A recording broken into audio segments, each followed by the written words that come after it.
Welcome to Kenton's videos. Enjoy the video. In this video, I will explain how to change a Nissan Altima air filter. First, gather your tools: a new air filter, a Phillips head screwdriver, and a 10mm socket wrench.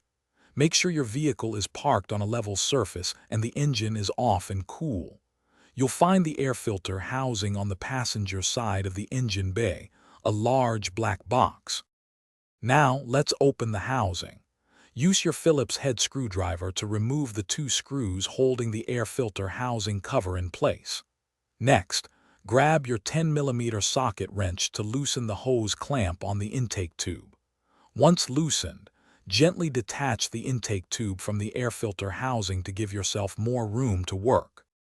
With the housing open, carefully lift the cover and pull out the old, dirty air filter. Take a moment to inspect the inside of the housing for any leaves, dust, or other debris. Clean it out thoroughly if necessary. Now, take your new air filter and place it into the housing, making sure it sits perfectly flush and secure. To finish up, reattach the intake tube to the air filter housing and tighten the hose clamp with your 10mm socket wrench. Then, put the air filter housing cover back on and secure it with the two Phillips head screws. You've successfully changed your air filter. Also, remember to check the description for a link to the Owala water bottle and other great deals. Thanks for watching. Consider subscribing if we helped you.